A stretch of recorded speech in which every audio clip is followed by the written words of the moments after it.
What's up with the My APA family? It's your boy L APA coming through with another video. You guys already know what it is, man. Here to try to share my experiences for the youngsters, man. Hopefully it deters them and the reoffenders, so it stops from going back. You know, do the right thing, take care of your fam, handle business as a grown-ass man. And as you can tell by that caption, that uña, that good old thumbnail, man, be on the run the streets. You know what I'm saying?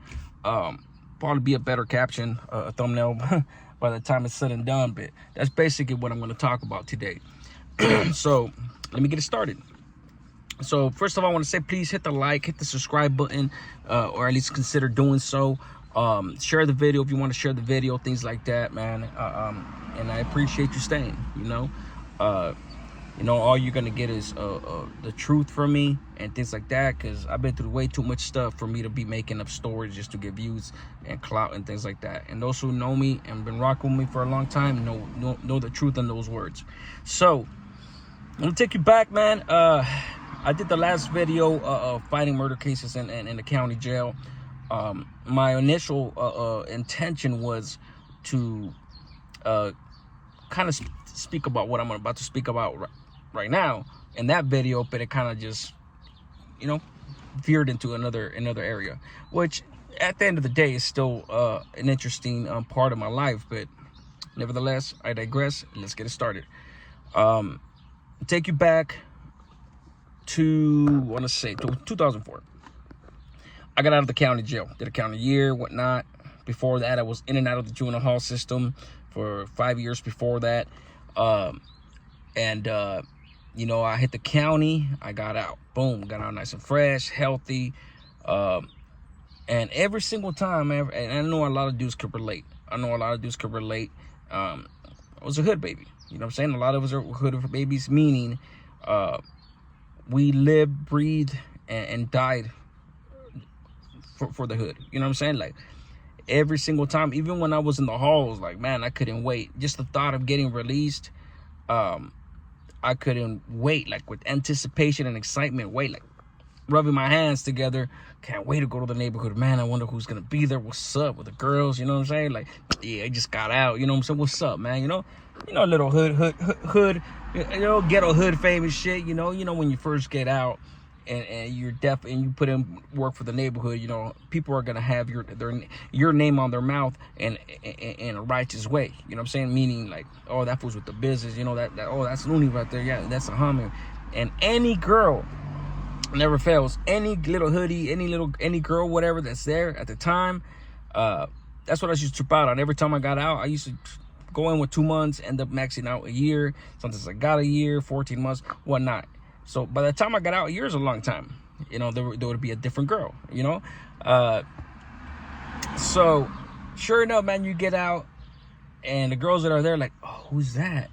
You know, the homies, for the most part, the homies that are been out or that are out there, you know, they look a little spent. You know what I'm saying? They're maybe not up on game. They don't look healthy because they're already running the streets. They've been running the streets for a while. But when you get out from doing time to a girl, you know what I'm saying? You get out, you're glowing. You know what I'm saying? Like, motherfuckers are glowing and shit. Nice and healthy, glowing. You know, it's a nice, I mean, unless you go straight to the neighborhood like I did, with the clothes on my back, some freaking straight jail clothes and shit. Most of the time, I would go get my clothes where I left it before my mom's passed away. Of course, you know, I had to go get my clothes from mom's, take a shower, go to my mom's house, take a shower, change clothes, bye mom, I'm gone. I never come back. I won't come back for weeks, you know, go on the run the first day, unfortunately. You know what I'm saying? Because I didn't give a fuck. Part of being on the run and not reporting to the PO was just part of the plan. You know what I'm saying? Like, you know, you're going to be a full-time gang member. You're going to be in the neighborhood. You know what I'm saying? All up in the mix, the girls, the homies, motel to motel parties. You know what I'm saying? Slang, all that shit. Yeah, sure enough, man, I get there. Sure enough, man, whatever girls are there, oh, who's that, you know? Girls that are fucking with the homies and shit. Maybe not all the homies, only a few. What now? Or even just one. You know what I'm saying? They pick and choose who's like, oh, who's who. That type of shit. If you know what I'm talking about, you know what I'm talking about. So, yeah, man. So I get out that time and, you know, I click up with my crimey. And, you know, we're doing the thing. we're putting in work. You know what I'm saying? We're putting in work. I really can't go elaborate too much on what we're doing, but just if you're familiar with the case that I caught, my shooting case, is just, I could only pretty much tell you what we were up to. You know what I'm saying? That wasn't the only time I did that. And that was just part of, you know, it just came with the territory.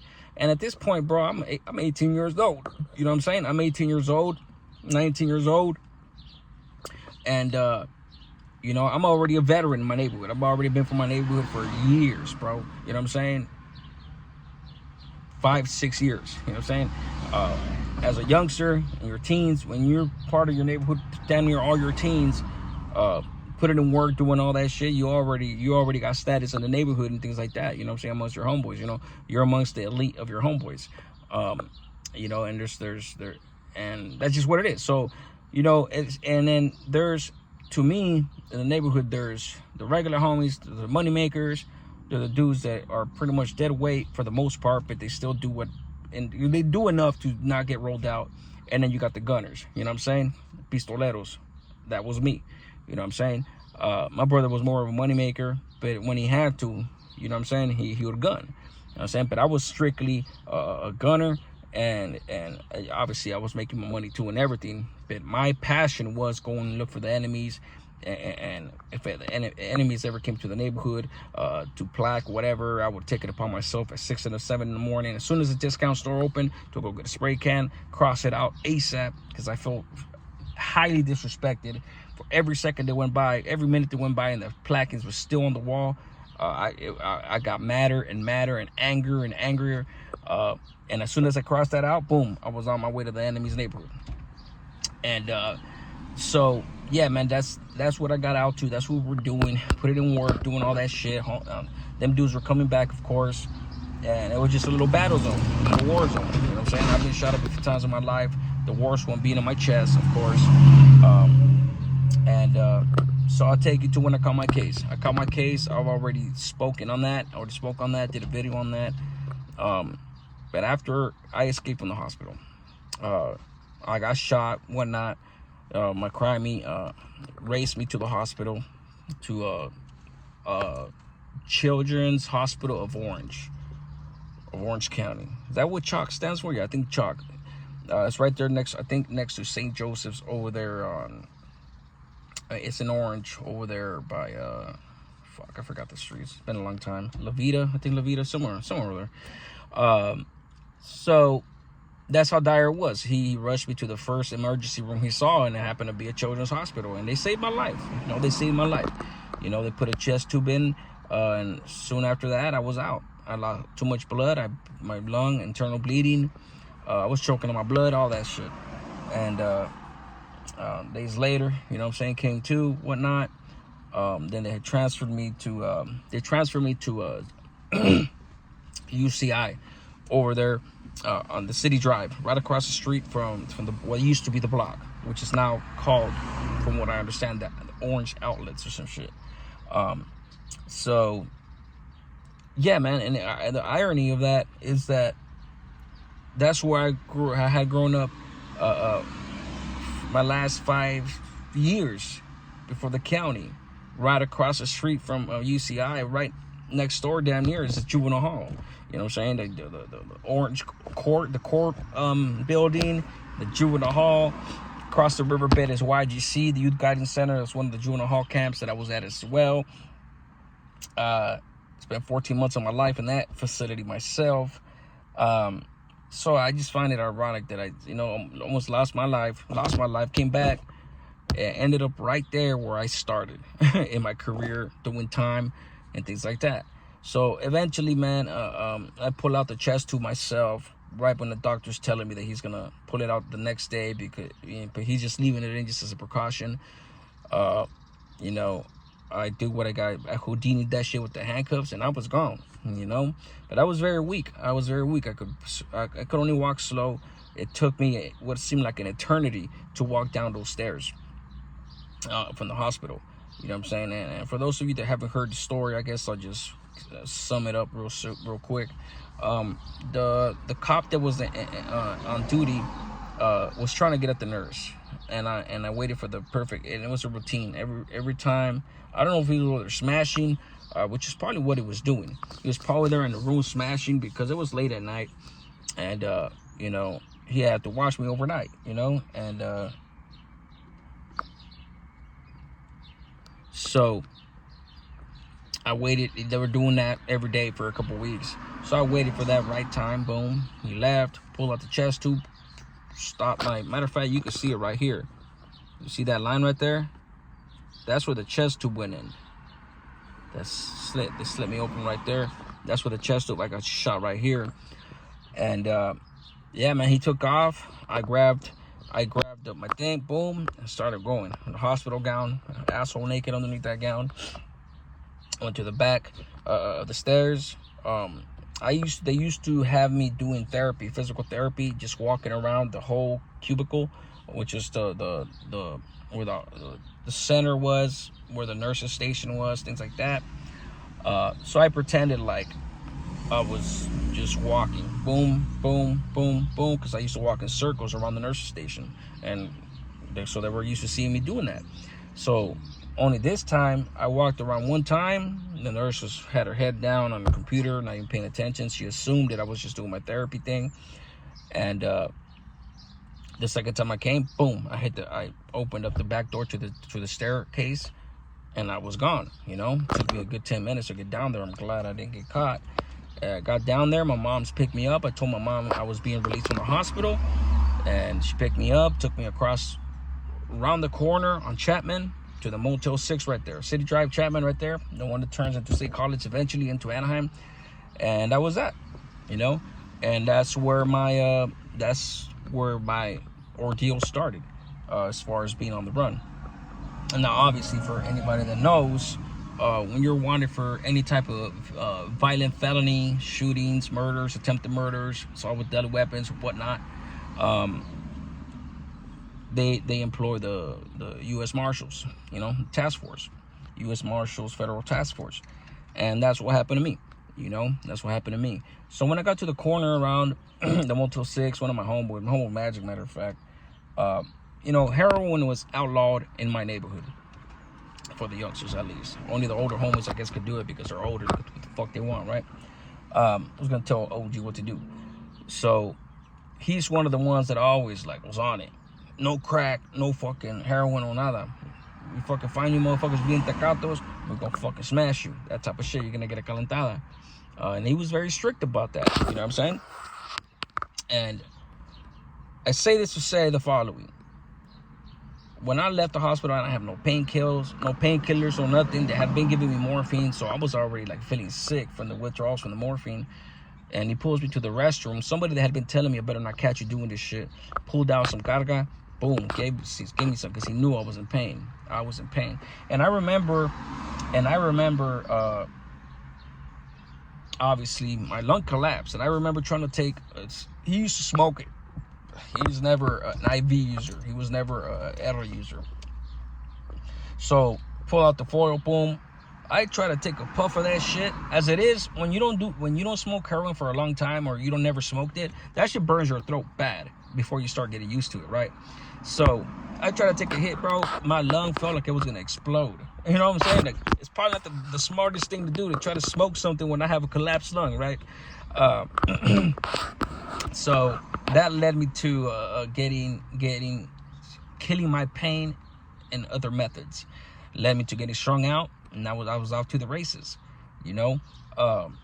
After that, man, I went straight to the hood. I went straight to my neighborhood on the run, with a big old bandage. I had bandaged my thing.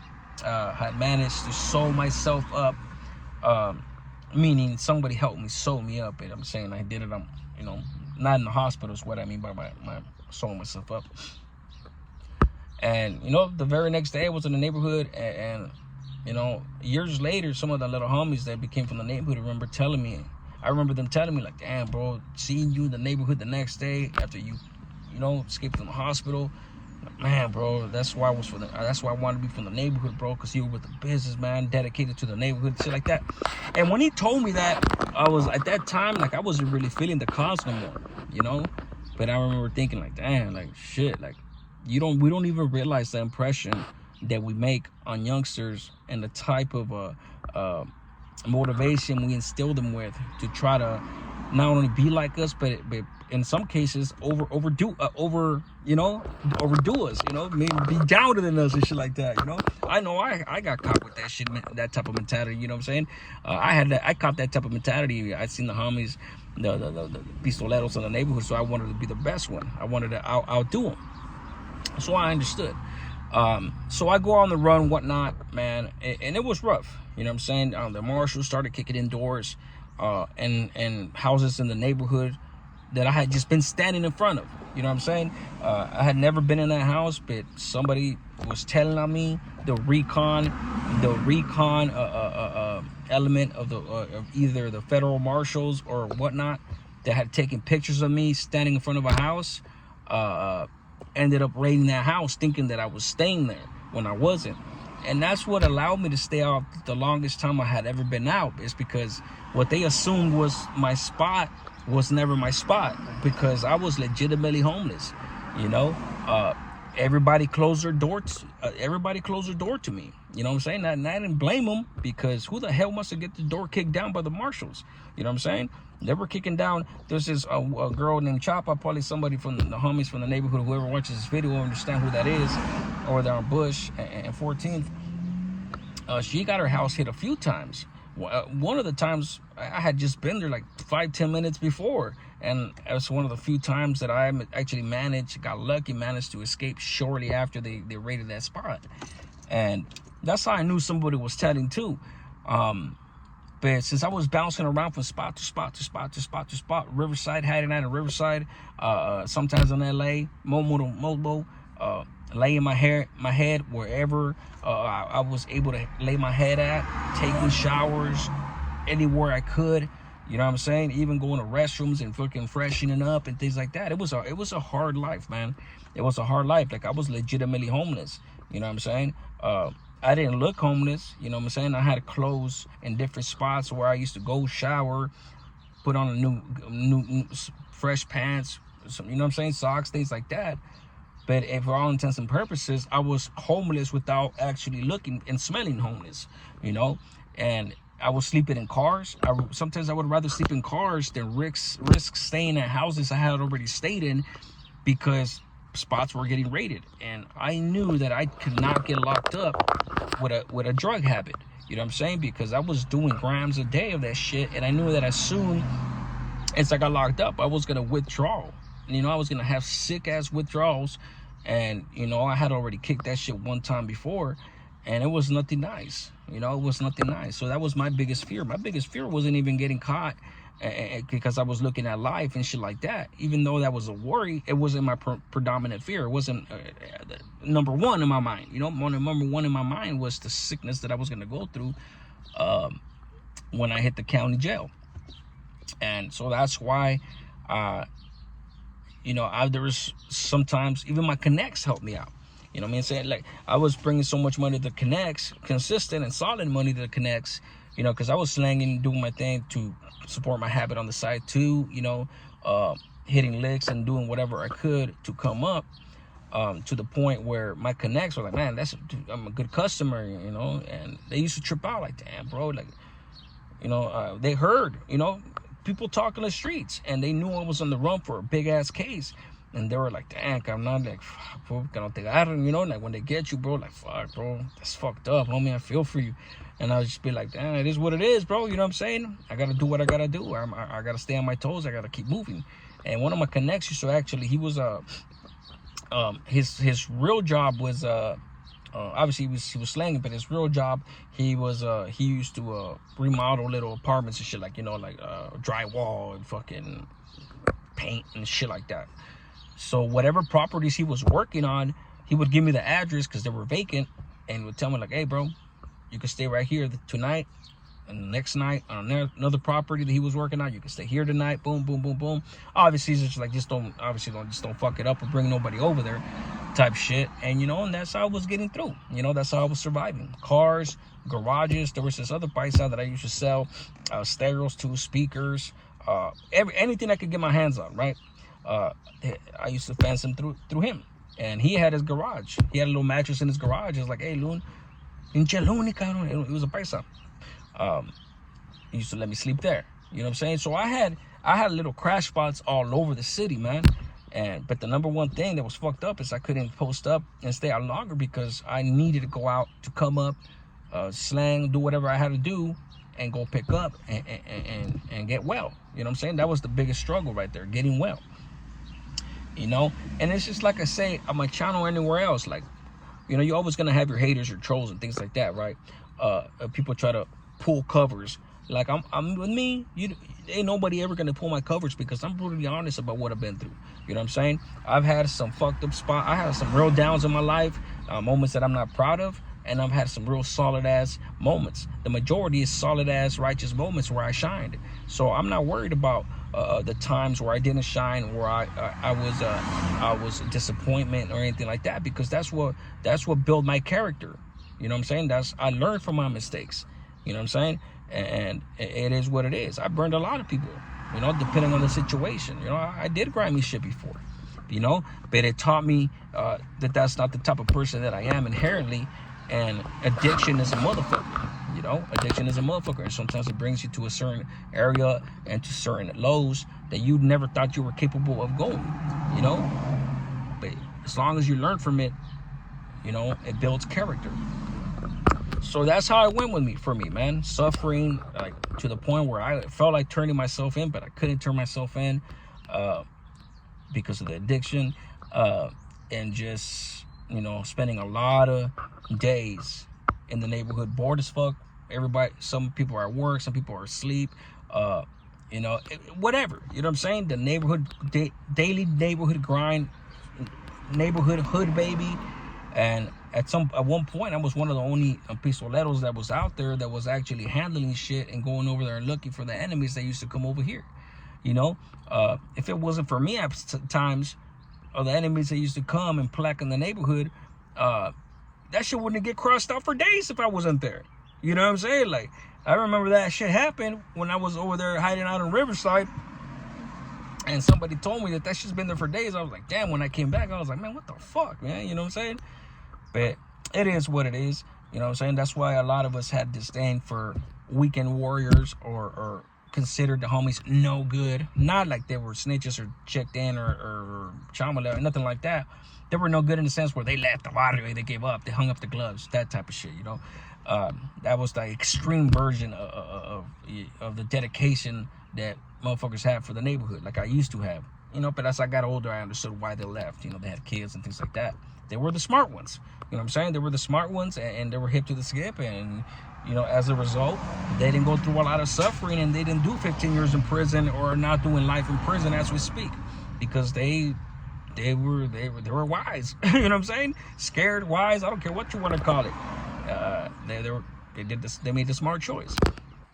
You know what I'm saying? So, you know, after all that suffering and everything, man, put it in work, you know, because I was still going, strung out or not, I still found time to go over there, look for them dudes, like I said. Obviously, you guys know I'm not with that type of lifestyle anymore. Things like that is a waste of time. But once upon a time, man, that was fully me. You know what I'm saying? Before I had that epiphany, before I had that awakening, a prisoner's awakening. That's what APA stands for. And, you know, when I put APA and I added hood stories, because, you know, a lot of my stories are from neighborhood stories, you know, as well as prison stories and things like that. I was never necessarily supposed to be just a prison channel. Although my channel is called A Prisoner's Awakening, that just means that this prisoner had an awakening. That's why I didn't call it prison stories or anything like that. It's Prisoner's Awakening. You know what I'm saying? But I changed it to hood stories because now I'm telling hood stories as well in conjunction with prison stories. And we're going to get into politics and all kinds of shit. You know what I'm saying? Like, you know, American politics, things like that have to do with doing time, court proceedings, and things like that. So, you know, tune in the future. I might do a part 2 on this. Who knows?